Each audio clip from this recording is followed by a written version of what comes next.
Good morning students. आज हम लोग नया टॉपिक स्टार्ट कर रहे हैं, कार्य और आपेक्षिकीय ऊर्जा में संबंध, relation between work and relativistic energy. तो जैसा कि हम जानते हैं कि जो वर्क होता है वो आरोपित बल और विस्थापन के अदिश गुणनफल के बराबर होता है, या विस्थापन की दिशा में बल के घटक और विस्थापन का गुणनफल। सरलता के लिए हम मान लेते हैं कि जो बल है वो x दिशा में कार्यरत है और विस्थापन भी x दिशा में ही हो रहा है। तो अल्प विस्थापन dx के लिए कार्य हो जाएगा dw is equal to f dx।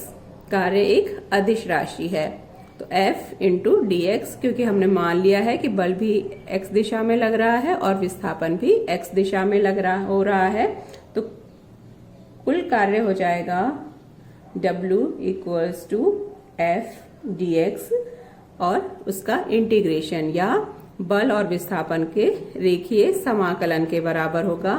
जो समाकलन की लिमिट्स होंगी वो प्रारंभिक बिंदु से अंतिम बिंदु तक होगी, यानी प्रारंभिक बिंदु पर कितना विस्थापन है और अंतिम बिंदु पर उसका कोऑर्डिनेट क्या है।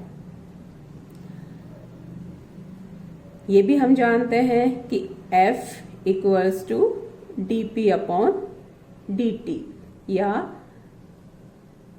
संवेग में परिवर्तन की दर आरोपित बल के बराबर होती है, जो कि न्यूटन का द्वितीय नियम है। तो न्यूटन के द्वितीय नियम से हम लिख सकते हैं F equals to dp upon dt। p यहाँ पर रेखीय संवेग है और d अपॉन dt परिवर्तन की दर।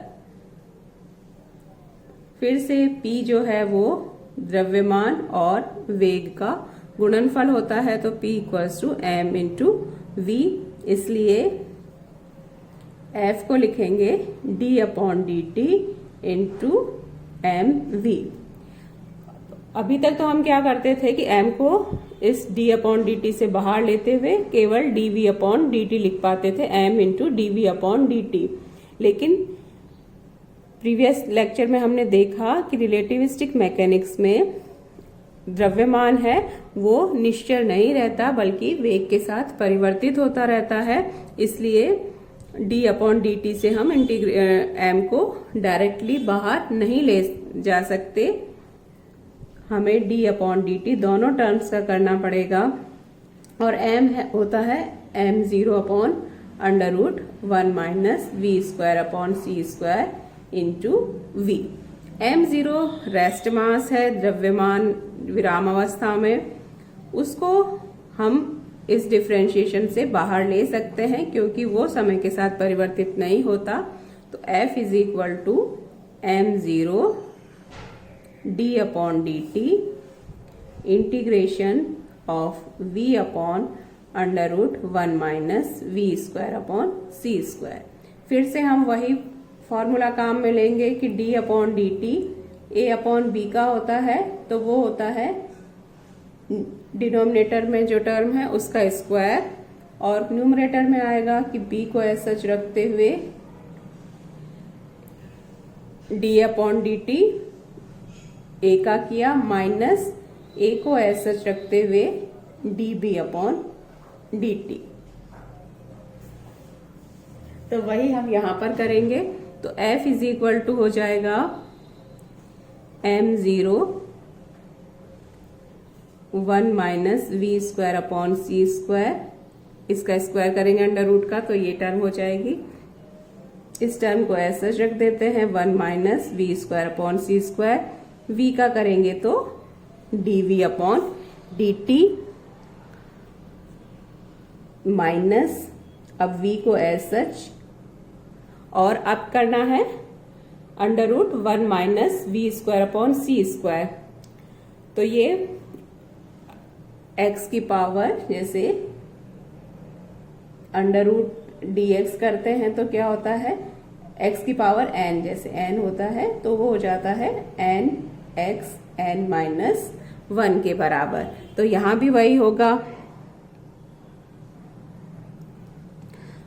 अंडर रूट अंडर रूट में करेंगे तो n की जगह 1/2 -1, तो माइनस में चली जाएगी, यानी वो टर्म क्या है, नीचे आएगी 1 - v²/c²। लेकिन साथ में -v²/c² का और होगा, तो -1/c², v² का करेंगे तो 2v dv। तो अब हम इसको सॉल्व करते हैं। तो f is equal to m0 as such, हमारे पास जो ये dv/dt होगा। जो टर्म है वो हो गई, एक बार वापस लिख देते हैं, 1 - v²/c² dv/dt, माइनस और माइनस प्लस हो जाएगा,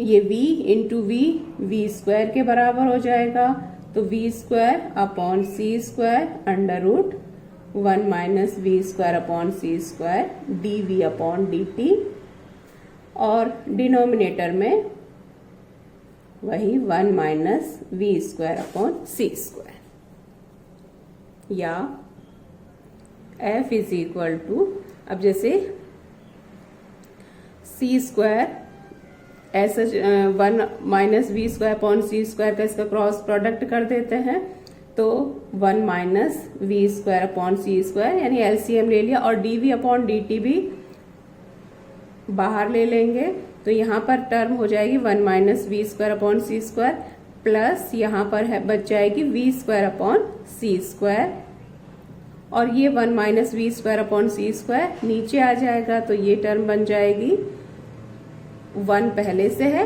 प्लस 1/2 इंटू dv/dt, या f is equal to m0 - v²/c² plus v²/c² से कैंसिल हो जाएगा, यानी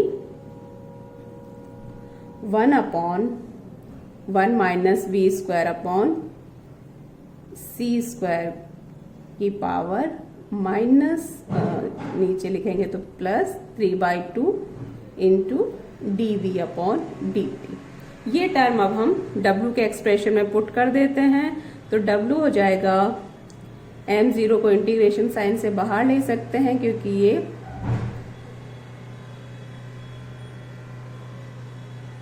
डिपेंड नहीं करेगा, कांस्टेंट टर्म है, तो इसको ऊपर लिखते हुए 1 - v²/c² माइनस 3/2 dv/dt और f इंटू dx, तो वो dx की वैल्यू। अब इसको नेक्स्ट टर्म में हम m0 1 - v²/c² minus 3/2 dv dx/dt इस तरह से भी लिख सकते हैं, dx/dt v के बराबर हो जाएगा, तो m0 v 1 - v²/c² minus 3/2 into D. अब हमें इसका इंटीग्रेशन करना है, तो फिर से मान लेते हैं 1 - v²/c² को मान लीजिए u मान लिया हमने, तो माइनस 1/c², v² का होगा 2v dv equals to du, या उस टर्म में हमारे पास v dv है, तो v dv को हम लिख सकते हैं -c²/2 इंटू dv। तो ये v dv था, उसकी जगह हम -c²/2 du लिख सकते हैं, और ये हो जाएगा u की पावर -3/2, तो w हो गया m0 u -3/2 इंटू du। अब इंटीग्रेशन करना है x की पावर n dx का, क्या होता है x की पावर n+1/n+1, तो यहाँ पर हमें u का करना है, तो m0 u की power -3/2 + 1/-3/2 + 1 + a constant of integration, समाकलन नियतांक, जिसकी वैल्यू हम इनिशियल कंडीशन से निकालेंगे। तो W is equal to m0, ये -3/2 +1 तो कितना बच गया, -1/2, और नीचे भी इसी तरह से -1/2 प्लस a, या W इज इक्वल टू, और ये सॉरी ये -c² और था, तो ये यहाँ पर -c², ये हमेशा के लिए लिखा हुआ होना चाहिए था। तो -c², हमने v dv की वैल्यू पुट की थी, तो वो भी साथ में आता। तो अब हम करेंगे तो ये ऊपर चला जाएगा, तो -c² m0 -2 u की पावर -1/2 प्लस a, ये 2 माइनस भी हट जाएगा, तो ये हो गया m0 c² u -1/2 plus a, और u की वैल्यू हम वापस पुट कर देते हैं, तो w आ गया हमारे पास m0 √1 - b² into c² plus a।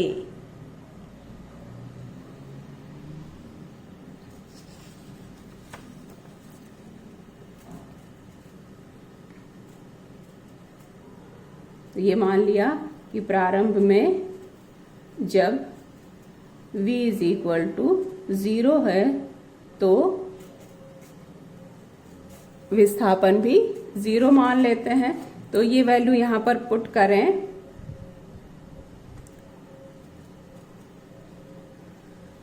तो ये 0 हो गया।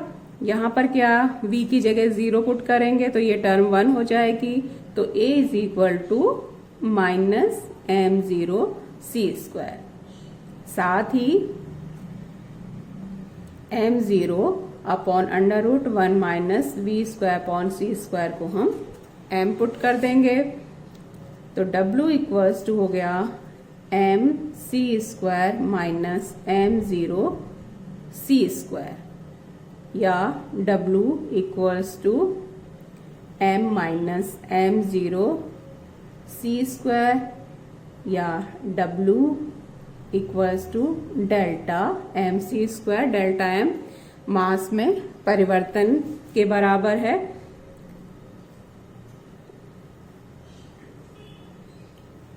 या किया गया कार्य आपेक्षिकीय ऊर्जा में परिवर्तन के बराबर होता है। यहाँ mc² किसी समय ऊर्जा है, m0 c² विराम ऊर्जा होगी, रेस्ट मास एनर्जी, जबकि पिंड का वेग 0 है। तो w equals to EF minus EI, या w is equal to delta E। यही कहलाती है कार्य ऊर्जा प्रमेय। ये हमने क्लासिकल मैकेनिक्स में भी पढ़ी थी कि गतिज ऊर्जाओं में अंतर किए गए कार्य के बराबर होता है। यहाँ भी हमें रिजल्ट वही निकला, लेकिन यहाँ पर प्रारंभिक एनर्जी है वो कभी 0 नहीं होगी।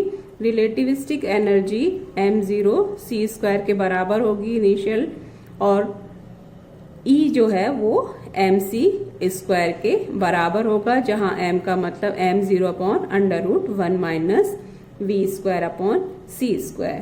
तो किया गया कार्य आपेक्षिकीय ऊर्जा में परिवर्तन, या w is equal to delta E के बराबर होगा। E का मतलब है mc², तो प्रारंभिक एनर्जी वो m0 c² के बराबर होगी।